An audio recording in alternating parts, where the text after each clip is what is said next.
And now from lovely Three Forks, Montana, Todd the Vinyl Junkie, with a face for radio and a voice for silent movies. Now your host, the Vinyl Junkie himself, Todd. Hello everybody and welcome to the Todd the Vinyl Junkie YouTube channel. We're today going to talk about one of our very favorite mid-priced phono cartridge. It's the MkIII cartridge, Shelter 501 Mark III. Shelter has been making phono cartridges since 1986 in Japan by founder and designer Yasuo Ozawa, and they make very fine cartridges. The 501 Mark III is part of Shelter's legendary cartridge line. For me, this is a legendary cartridge. I first owned a Shelter 501 when it was the original 501. The first 501 cartridge was produced way back in 1990. A few iterations later, and we have the Mark III version. I have enjoyed this cartridge for a long time and have recommended it to many of my customers, and they have all found it to be an excellent cartridge. The cantilever of the 501 Mark III is made of a combination of aluminum-clad boron with an elliptical diamond stylus. It puts out a 0.5 millivolt signal and has an impedance of 14 ohms.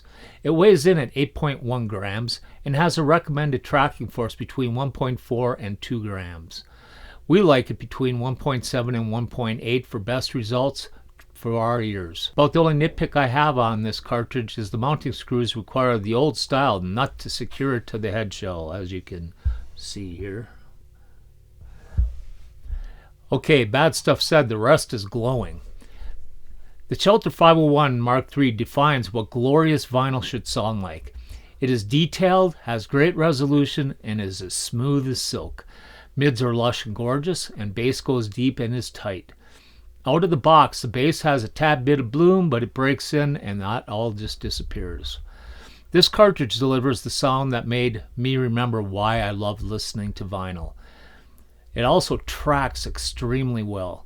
It has been able to get through the toughest passages on any of my albums without any problems at all. The 501 Mark III matches up very well with mid-priced turntables. We have had one on our TAC TN5BB and think it is the best cartridge in its price range with a turntable between $1,800 and $5,000. It sounded awesome on the Dr. Fikert Valari and many other tables we have used it with. The 501 is never fatiguing and is a bit forgiving of bad recordings. It leans a bit to the lush side, but has liveliness and dynamics that brings out the best from your pressings. It is a very engaging listen. It sounds big and has excellent balance and from top to bottom. Everything flows from the 501 Mark III in a way that you cannot help but fall in love with it and with your music. It also does very well creating a nice soundstage. It's not the hugest soundstage I've ever heard, but it's a good soundstage, and it's solid. So if you want to kick back and listen to your vinyl and enjoy the heck out of it, I think the Shelter 501 Mark III is your ticket to paradise. And the good news is it does not break the bank at $1,295. I give the Shelter 501 Mark III 2 big thumbs up, and I think you will feel the same once you hear it. Thank you for listening and watching, and this 501 Mark II is one heck of a good cartridge. Don't forget to visit the TTVJ Audio website and sign up for our newsletter. Keep up to date with new products, sales, and loaner programs. Thanks for watching.